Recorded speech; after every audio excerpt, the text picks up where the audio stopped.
Okay guys, try natin magsagot ng problems falling under the category of torsional stress. So for this problem, we have a steel marine propeller which is able to transmit 4.5 megawatts of power at 3 revolution per seconds without exceeding a shearing stress of 50 megapascal or twisting through no more than 1 degree in a length of 25 times its diameter.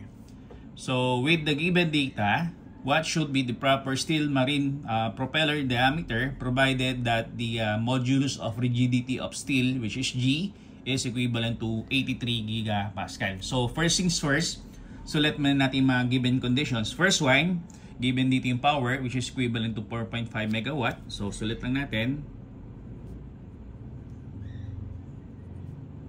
So given condition natin is you have power is equivalent to 4.5 megawatts. Another one is given yung synchronous o yung tinutukoy nating angular speed, which is equivalent to 3 revolution per second. So ito yung N. So N is equivalent to 3 revolution per seconds. And then sabi dito, without exceeding shearing stress of 50 megapascal or twisting through no more than 1 degree in a length of 25 times its diameter. So in this case, meron tayo dito ng dalawang parameter kung saan possibly pwede tayo makakuha ng value ng diameter. So ang lagay lang muna natin dito is yung condition. So with a condition, so sabi sa statement dito is yung shearing stress daw niya is po pwedeng 50 megapascal o hindi po pwedeng sumobra sa 50 megapascal. So ito is equivalent to or not more than 50 megapascal. And then the other given condition is yung angle of twist niya dapat hindi daw sumobra sa 1 degree. Or po pwedeng 1 degree o po pwedeng hindi sumobra sa 1 degree. So angle of twist is equivalent to or not greater than 1 degree. So other given condition, sabi dito, is that yung length daw niya is 25 its diameter. So length L is equivalent to 25 times its diameter. So other given conditions para makapag-start tayo mag-solve is yung modulus of rigidity ng steel is equivalent to 83 gigapascal. So ang modulus of rigidity, by the way, is considered to be material dependent. So sabihin, provided meron tayo dito material in the form of steel, pwede natin palaging gamitin yung 83 gigapascal as its modulus of rigidity. So G ng steel, you have 83 gigapascal. So hanapin natin dito is yung proper steel marine propeller diameter. So kung titingnan natin dito is given yung shearing stress. So derive lang muna natin yung formula na yung formula ng shearing stress, by the way. So shearing stress is you have what? For solid steel o solid shafting, ang formula ng shearing stress natin is you have 16T all over phi d cube. In this case, ang formula natin dito ngayon ng diameter ng pinaka shafting natin, you have D, therefore is equivalent to 16T all over phi SS. And then tanggalin natin yung power of 3 dito sa may part o portion ng diameter. Lilipat natin sa kabilang side. So gagawin natin siyang raised to 1/3 or cube root. So ito yung isa sa possible formula. And then the other formula is ito. So lumalabas, angle of twist natin. Ang general formula ng angle of twist is you have TL all over JG. Then ang tinutukoy natin J is yung tinutukoy nating polar moment of inertia. So yung J naman is actually figure dependent. So in cases na yung pinaka shafting natin is actually a solid shaft, ang formula na gagamitin natin para sa J is you have phi all over 32 d raised to the 4th. Yan. So kung titingnan natin ngayon, i-rearrange natin ngayon formula. So you have TL, so nandun pa rin yung torque. Tapos kung titingnan natin, meron ditong condition na yung length daw niya is 25 times its diameter. So lumalabas 25D all over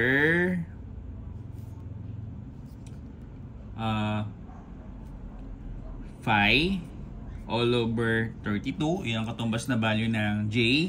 Tapos D raised to the fourth, and then you have G. So pag sinimplify natin ngayon yung equation, ito yung matitira sa atin. So yung D magkakancel out. So D to the fourth, eventually you have D cubed. So eventually, ang mangyayari ngayon dito, ang formula natin is basically ito. So angle of twist, you have T multiplied by 25 all over 5 divided by 32 D raised to cube G. So in this case, ang goal natin dito is mapalabas natin yung value ng diameter. So swap lang natin yung part o portion ng D raised to 3 with respect dito sa angle of twist. So in this case, eventually, ang mangyayari nito is ganito. Ang formula natin ngayon ng diameter, by using yung tinutukoy nating angle of twist, you have, taas natin 32. So you have 32 T. Then, andun pa rin yung 25. All over, natira yung phi. Then, natira yung D cube. Hindi pala D cube. So, nilipat natin D cube. So, guys lang natin siya. Kamali tayo sa derivation ng formula.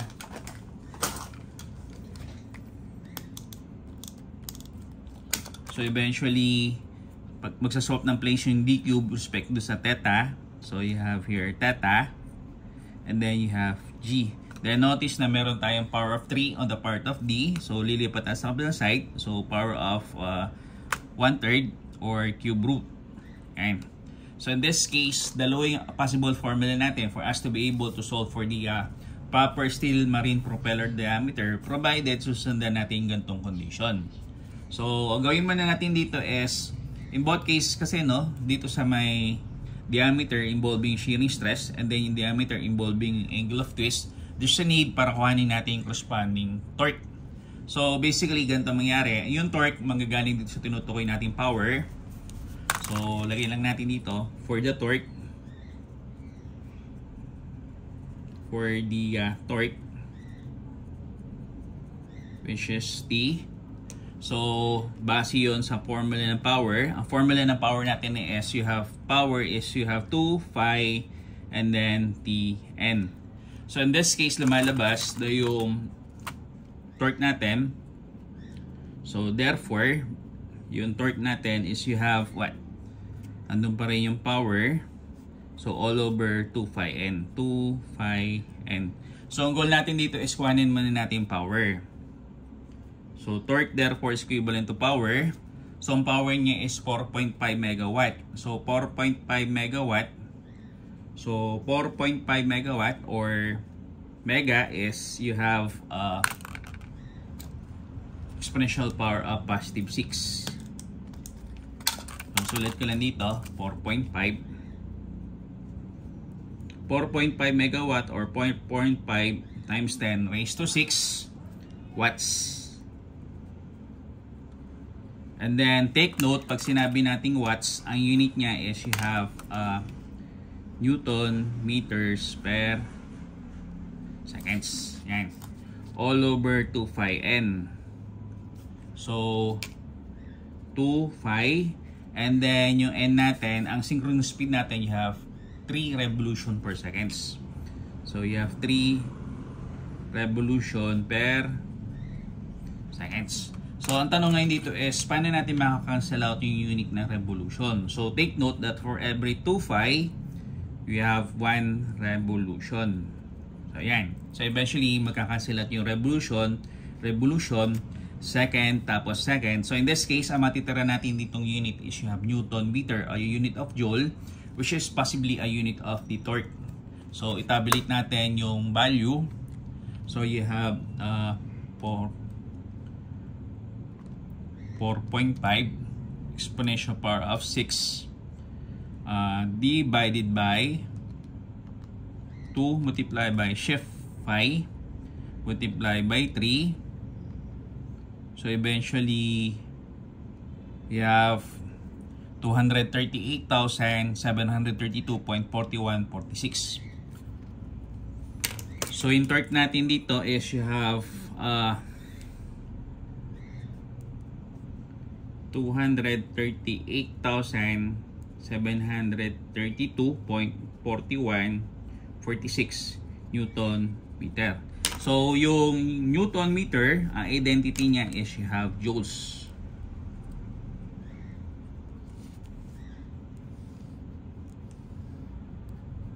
Ngayon, now since nakuha na natin yung corresponding torque, possibly pwede na natin kuhanin yung corresponding possible diameter by yung shearing stress, and then yung possible diameter by yung tinutukoy nating angle of twist. So, ang gawin natin dito is unahin muna natin yung possible diameter, steel marine propeller diameter by means of using yung formula ng shearing stress. So, diameter, ayun lang natin dito, diameter by shearing stress. So, which is SS. So, yung formula natin is you have what? D is equivalent to 16T all over phi SS. And then, i-erase natin sa 1/3 or kuhanin natin yung pinaka-cube root niya. So, yan. So, you have 16. Then, yung torque. Ang torque natin is you have 238,732.4146 Newton meter all over phi. And then, yung shearing stress. Ano ba yung shearing stress niya? So, yung shearing stress niya is you have 50 megapascal. 50 megapascal. So, you have 50 megapascal. You have Newton per square millimeter. Yan. So, kukuhanin natin yung pinaka-cube root niya. Yan. So, kung i-assess natin yung equation natin so far, magkakancel out yung Newton sa Newton. So, yung square millimeter sa meter, hindi pwedeng mag-cancel out kasi basically, since yung square millimeter natin sa ilalim ng pinaka-ilalim niya, eventually tataas siya, magiging numerator unit. So, convert na lang natin siya. So, dapat ang mapalabas natin itong unit ng diameter is expressed in terms of the millimeter.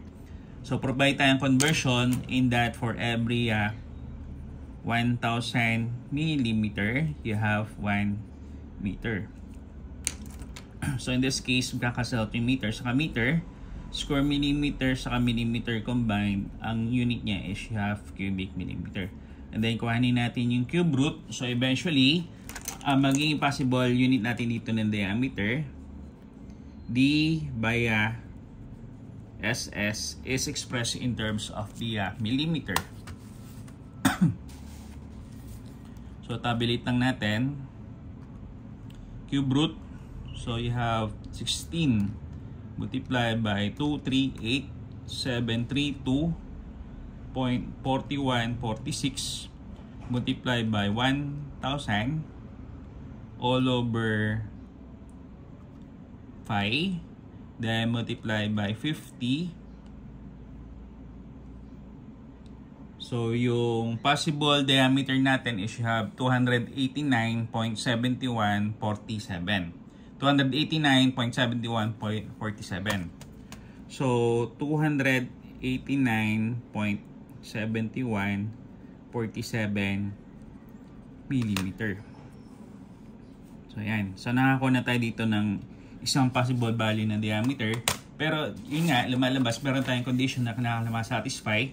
So, in this case, dalawa mapapalabas natin yung value ng diameter. Pero, kinakailangan-satisfy natin yung corresponding condition. So, eventually, in the end, mamimili tayo kung saan kinakailangan hindi natin po pwedeng i-violate yung mga condition na nandito. So, diameter by the shearing stress. So, isa pang formula natin is diameter naman niya by the so-called angle twist. So, sulat ko, diameter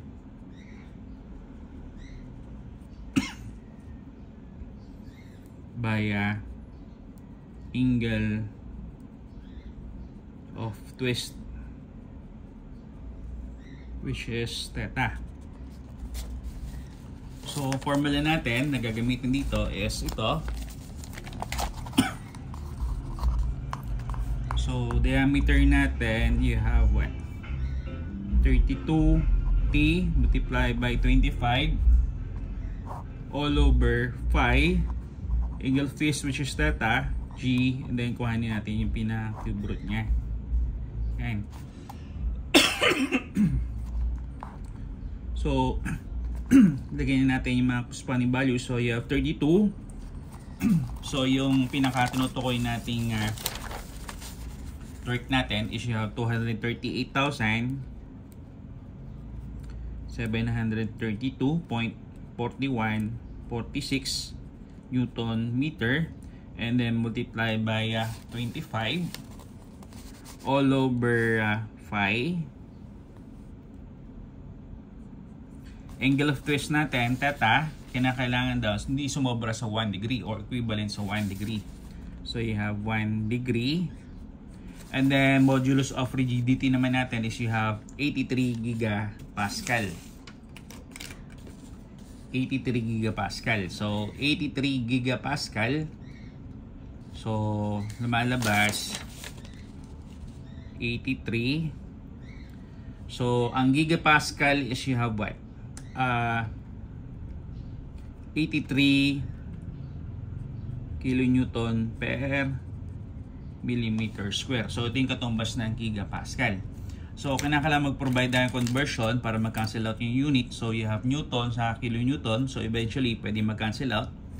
In that, for every 1 kilonewton, you have 1,000 newton. So magka-cancel out yung kilonewton, magka-cancel out din yung newton. So another one is ganito.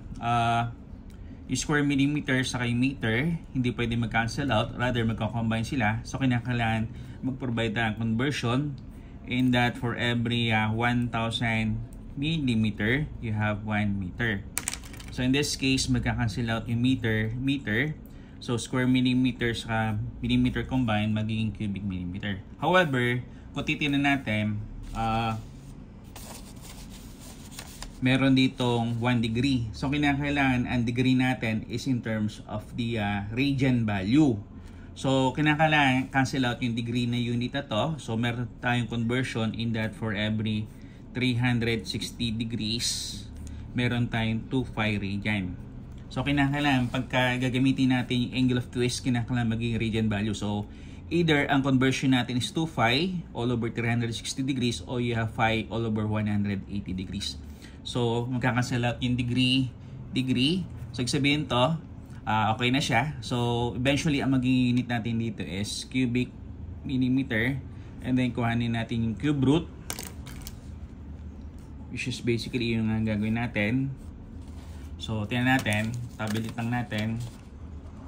So cube root ng 32 multiplied by 238,732.4146 times you have 25 times you have 1,000, tapos yung 360 pwede nating taas, tapos yung nasa ilalim naman you have phi. So shift phi multiplied by you have 1 multiplied by you have 83, and then multiplied by you have 1,000. And the last one is you have 2 phi times 2 times shift phi. So tingnan natin lalabas. So lalabas dito yung value is you have 347.5084. So diameter by the so-called angle of twist is you have 347.5084 millimeter. Now, ito yung problema natin ngayon. So, ang problema natin is hindi parehas ang lumabas ng diameter. So, kung parehas lamang lumalabas ng diameter natin dito, walang problema. Iyon lang yung gagamitin natin diameter. So, in this case, among the two possible diameters, alin ba dito yung pwede natin gamitin? Yung ba 289 o yung tinutukoy natin 347.5084? So, tingnan natin. So, list down ko ulit yung formula. So, tingnan natin.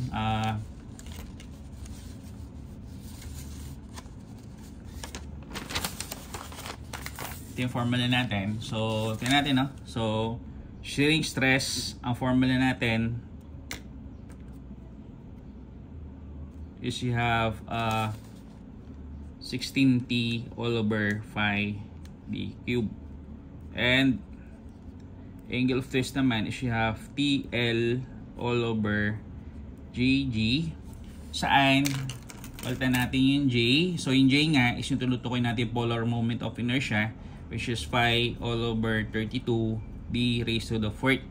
So kung rearrange natin yung formula so far, you have 32 TL all over phi d raised to the 4th, and then you have G. So kung titingnan natin ngayon ang relationship, ang sabi dito kasi is that ano daw ba yung tamang proper steel marine propeller diameter provided hindi lalampas sa 50 megapascal yung shearing stress o hindi lalampas sa 1 degree yung tinutukoy nating angle of twist. So among the two, ano ba gagamitin natin? Yung maliit ba o yung malaki? So tingnan natin yung relationship. So ang relationship ng diameter dito sa tinutukoy nating shearing stress is considered to be inversely proportional. So inversely proportional meaning pag maliit yung diameter, lalaki yung tinutukoy nating shearing stress. O pagka malaki yung tinutukoy nating diameter, lilit naman yung bali ng shearing stress. So same din dito sa tinutukoy nating angle of twist. So yung angle of twist natin, respective sa tinutukoy nating diameter, are also considered to be inversely proportional. So meaning, habang lumiliit na lumiliit yung tinutukoy nating diameter, ang dudulot naman yung angle of twist is mas malaki. Or habang lumalaki na lumalaki yung tinutukoy nating diameter, lumiliit naman yung angle of twist. So from those being mentioned, ang pipiliin natin dito is yung mas malaki na corresponding propeller diameter. So hindi maliit. Kasi kung maliit siya, which is 289.7147 versus dito sa malaking value niya, which is 347.5084, iba yung corresponding effect na dudulot niya dito sa may tinutukoy nating shearing stress. So titingnan natin, yung diameter natin dito na nakuha by doon sa tinutukoy nating angle of twist is yung 347.5084. Now supposedly ito, sasalpak natin dito sa value o dito sa formula to. Ang mangyari niya is since yung diameter niya with respect to shearing stress are considered to be inversely proportional, since mas malaki to kumpara doon sa nakuha natin which is 289.7147, lumalabas na mas liliit yung value ng shearing stress which is found to be at a value of 50 megapascal. So in this case, ang pipiliin natin dito ng diameter is you have what? 347.5084. So lagay na lang natin dito. Therefore, proper steel propeller diameter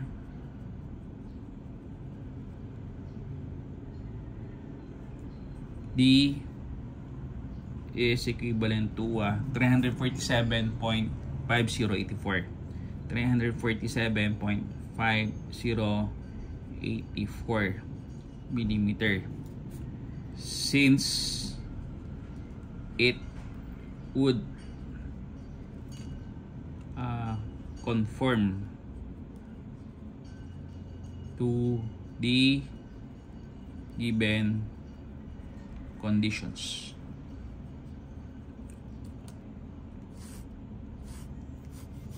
So ito yung solution natin for this particular problem, which is ito nga siya. So again, re-remind ko lang kayo, pag may mga statement na sinasabi na hindi po pwedeng sumobra, ibig sabihin nun, lumalabas there are two or more possible values of what is actually being required. So in the end, pag lumalabas na dalawa yung lumalabas sa possible values, kinakailangan mamili tayo at magsusut do sa given condition, which is ito nga.